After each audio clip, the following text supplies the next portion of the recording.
عرفات کا میدان.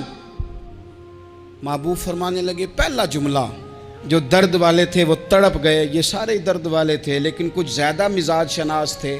محبوب نے پہلا جملہ کہا. حضور فرمانے لگے لوگو، جس طرح آج اکٹھے ہوئے ہیں شاید اس کے بعد دوبارہ ہم اکٹھے نہ ہوں.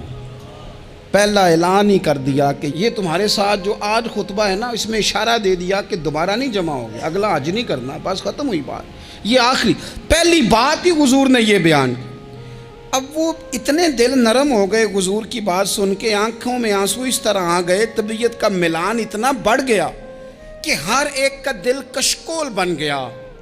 ہر طرف سے آہیں اور سسکیاں ہیں کہ حضور کے وہ جملے یوں صحابہ لے رہے تھے جب آپ سے کوئی کہہ دے کہ بھائی یہ وقت بس آخری ملاقات کا ہے، تو پھر انہوں نے وہ تو حضور کی ہر بات ہی توجہ سے سنتے تھے، پر یہاں جو انداز بن گیا وہ انوکھا بن گیا. فرمایا شاید دوبارہ ملاقات نہ ہو. پھر میرے کریم محبوب صلی اللہ تعالیٰ علیہ وسلم نے فرمایا جس طرح تمہارے لیے یہ شہر حرمت والا ہے، مکہ حرمت والا ہے نا، ایک نیکی کرو تو مکے میں 1,00,000 کا ثواب، حرم مکہ میں ایک گناہ کرو تو وہ بھی 1,00,000 لکھا جاتا ہے. حرمت والا ہے، بڑی عزت والا ہے.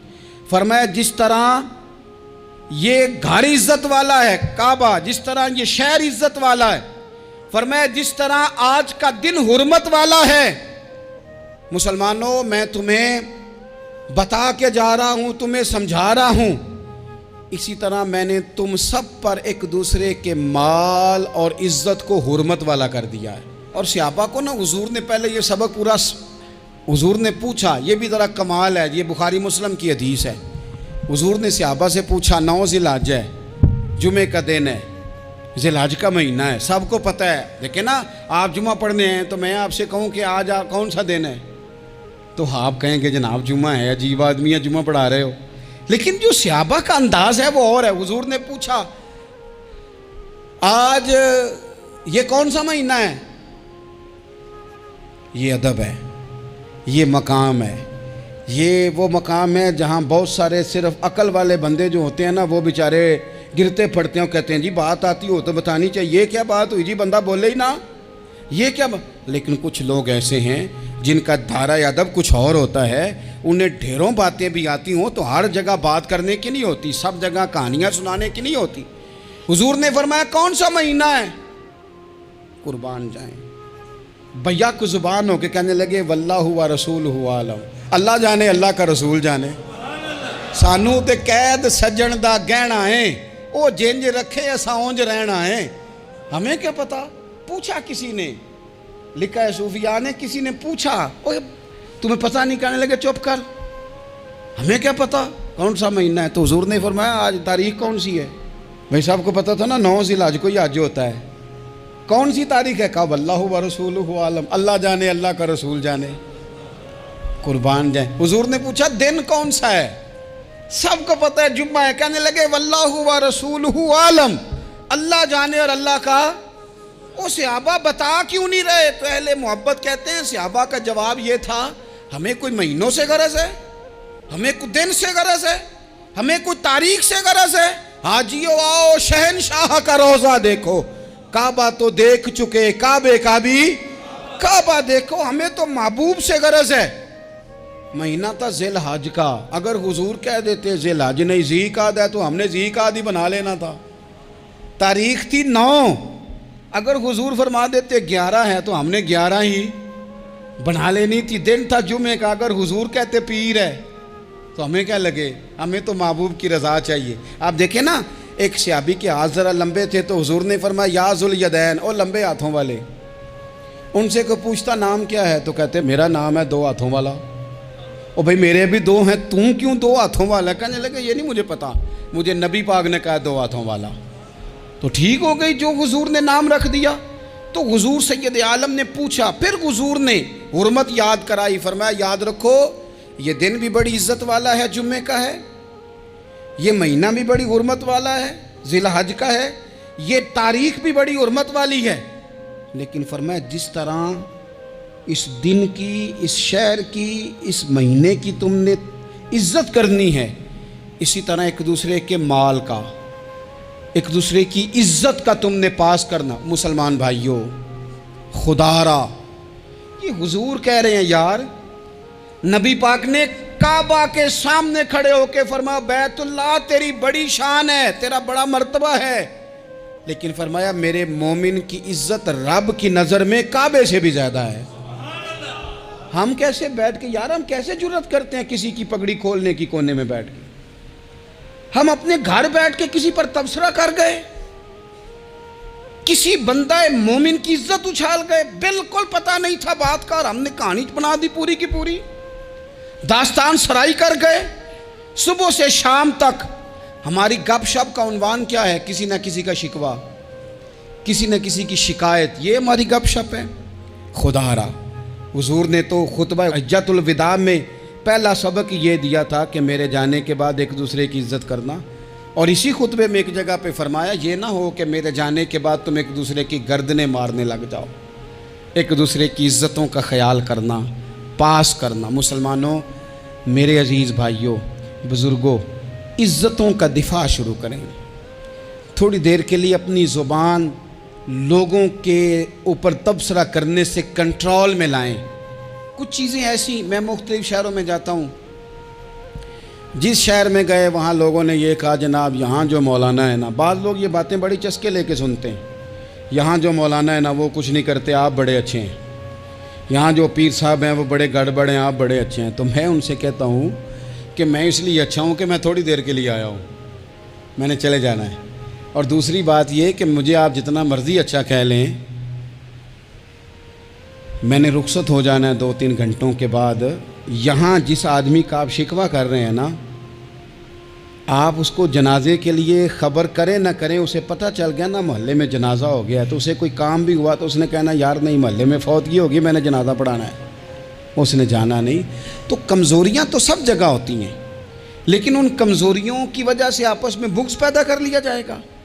اور پھر کمال بات ہے نا کہ اپنی ساری کمزوریوں سمیت اپنے آپ سے پیار ہے، اپنے آپ سے محبت ہے، اور دوسرے کی ایک کا پتہ چل جائے تو ہمیں گھن آنے لگ جاتی۔ تو حضور نے خطبہ حجۃ الوداع کے موقع پر یہ بات ارشاد فرمائی۔ دوسرا حضور نے فرمایا لوگوں یاد رکھنا، یہ خطبہ حجۃ الوداع میں نبی پاک نے فرمایا، یہ حضور خطبہ دے رہے ہیں، اور اس وقت دے رہے ہیں جب حضور صحابہ کو بتا چکے ہیں کہ یہ آخری ملاقات ہے، جو دور دراز سے آئے ہیں ان کو بتایا ہے کہ یہ میری تمہاری جو مجلس ہے، جو محفل ہے، جو تم سے بات ہو رہی ہے، یہ آخری ہے۔ محبوب فرمانے لگے لوگوں یاد رکھنا قیامت قائم ہوگی۔ ان جملوں کا حسن ملاحظہ کر لیں۔ فرمایا قیامت قائم ہوگی، تم اپنے رب سے ملاقات کرو گے، اور فرمایا تمہارا رب تم سے تمہارے اعمال کے بارے میں پوچھے گا۔ یہ خطبہ حجۃ الوداع میں کریم نے فرمایا، صبح تم اٹھے کیا عمل کیا، اللہ پوچھے گا۔ کسی سے ملاقات ہوئی، طرز کیا تھی، سوچ کیا تھی، اللہ پوچھے گا۔ لین دین میں کیا معاملات تھے، تمہارے اعمال کے، اللہ سے ملاقات ہوگی، وہ کھڑا کر کے پوچھے گا۔ اور حدیث میں کئی جگہ پہ حضور نے فرمایا وہ تم سے سوال کرے گا، تمہیں جواب دینا ہے۔ میرے عزیز بھائیوں، تیار رہنا چاہیے، تیار۔ ہم نا منت کرتے ہیں آخری دن ہو نا، تنخواہ دار لوگ کہتے ہیں یار یہ آخری ایام چل رہے ہیں، کوئی خرچہ نہ بتاؤ، اس لیے کہ حساب کے متھے لگنا ہے۔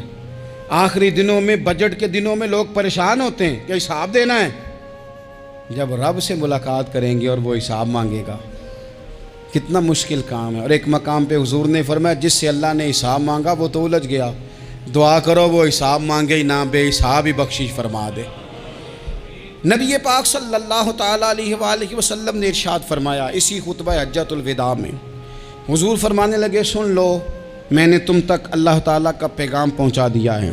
اب جس شخص کے پاس امانت رکھی ہو اس پر لازم ہے کہ وہ امانت اس تک پہنچا دے جو اس کا مالک ہے۔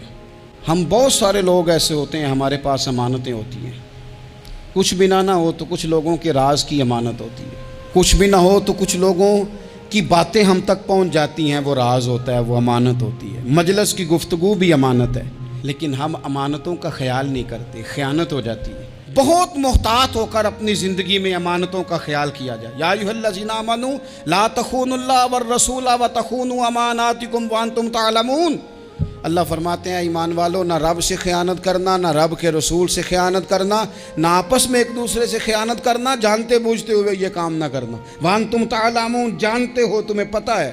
کبھی بھی بددیانتی کا مظاہرہ نہ کریں اپنی زندگی میں، کبھی بھی۔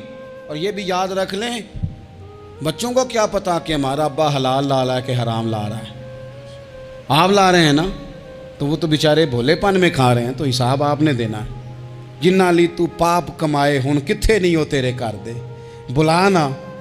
تو بچوں کا تو یہ معاملہ ہے بھائی، اللہ ماشاءاللہ کہ وہ وقت پہ ہی شادی کے 10-15 دن کے بعد ہی ان کو پیغام مل جاتا ہے کہ اگر ہمارا علیحدہ گھر ہو تو میں مرضی سے سجاؤں، تو میں مرضی سے سواروں، تو میرا کوئی مطلب اپنا سلسلہ ہو، تو بڑے ٹائم پہ ساری باتیں شروع ہو جاتی ہیں۔ وہ تو معاملہ ہی بالکل اور ہے۔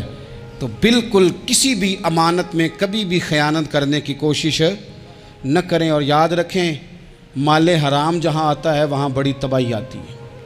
جہاں لوگ بددیانت ہو جاتے ہیں وہاں معاملات بڑے خراب ہو جاتے ہیں۔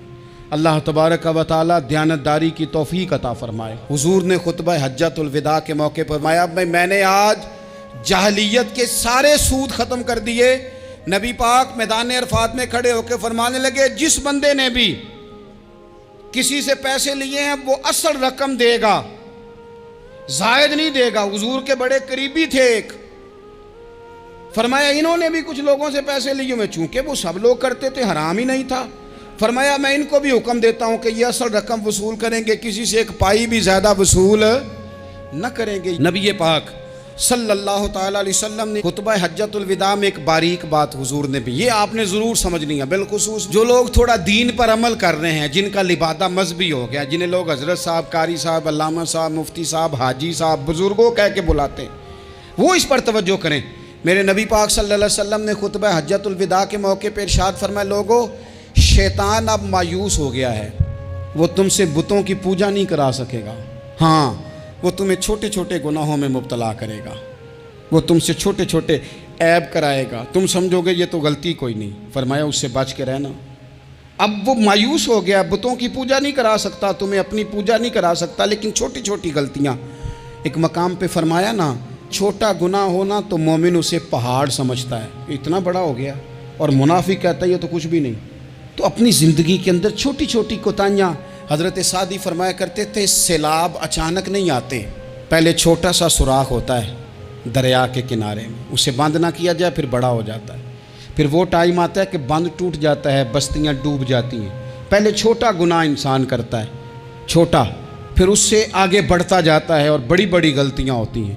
اللہ تبارک و تعالی ہمیں رائی کے دانے کے برابر بھی غلطی کرنے سے محفوظ فرمائے۔ نبی پاک صلی اللہ تعالیٰ علیہ وسلم نے اسی موقع پر ارشاد فرمایا، لوگو اللہ سے ڈرتے رہنا، اور میں تمہیں عورتوں کے ساتھ بھلائی کی وصیت کرتا ہوں۔ فرمایا رب نے تمہیں اختیار دیا ہے، عورتیں تمہارے سپرد کی ہیں، ان سے اچھا سلوک کرنا۔ فرمایا اگر کبھی کوئی ان پر تمہیں سختی کرنی بھی پڑے تو اتنی کرنا جتنی ان کی غلطی ہو، ان سے درگزر کرنا، ان سے پیار کرنا۔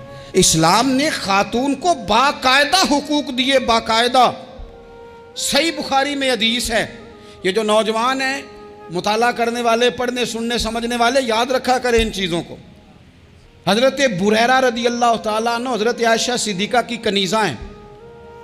حضرت مغیث رضی اللہ تعالیٰ عنہ ایک صحابی ہیں، ان کی وہ اہلیہ ہیں، وہ اپنے خامد سے علیحدگی چاہتی تھی۔ ان کے خامد بڑی محبت کرتے تھے، علیحدہ ہونا نہیں چاہتے تھے، خاتون رہنا نہیں چاہتی تھی۔ انہوں نے بڑی سفارشیں کرائیں کہ میرا خامد، میری بیوی مجھ سے صلح کر لے، حالانکہ وہ خاتون کنیز ہیں، خادمہ ہیں، کوئی بڑے قبیلے سے بظاہر تعلق نہیں۔ بالآخر انہوں نے گزارش کی، سیدہ عائشہ صدیقہ رضی اللہ تعالیٰ عنہ سے کہا، کچھ اور ذرائع اختیار کیے۔ حضرت مغیث نے رضی اللہ تعالیٰ عنہ، ان کے شوہر نے، کہ نبی پاک علیہ السلام کی خدمت میں عرض کریں، حضور میری سفارش کریں کہ یہ مجھ سے صلح کر لیں۔ تو نبی پاک علیہ السلام نے حضرت بریرہ رضی اللہ تعالیٰ عنہ جو کنیزہ ہیں، خادمہ ہیں، ان کو بلا کے کہا تمہارا خامد صلح کرنا چاہتا ہے۔ یہاں برادری کا بڑا کے کہتا ہے، پتر میری بھی نہیں تو گال رکھنی، اور میرے ککھاں دا بھی نہیں تو، کیا کہہ رہے ہیں آپ؟ اللہ نے اسے حق دیا ہے، اور جسے حق اللہ دے اس کا رسول دے، اس سے کون ہوتا ہے کوئی حق چھیننے والا؟ نبی پاک صلی اللہ علیہ وسلم نے حضرت بریرہ سے کہا تمہارا خامد صلح کرنا چاہتا ہے اور وہ روتا ہے تمہارے لیے اور اس نے بڑی سفارشیں کی ہیں، تم اس سے صلح کر لو۔ حضرت بریرہ رضی اللہ تعالیٰ عنہ عرض کرنے لگی یا رسول اللہ صلی اللہ علیہ وسلم آپ جو حکم کریں میں حاضر ہوں، ایک بات پوچھ سکتی ہوں، ایک گزارش کر لوں، ایک صرف حضور میرا بولیا چولیا معاف کری، ایک بات کر لوں تو کہا کرو۔ عرض کی یا رسول اللہ یہ آپ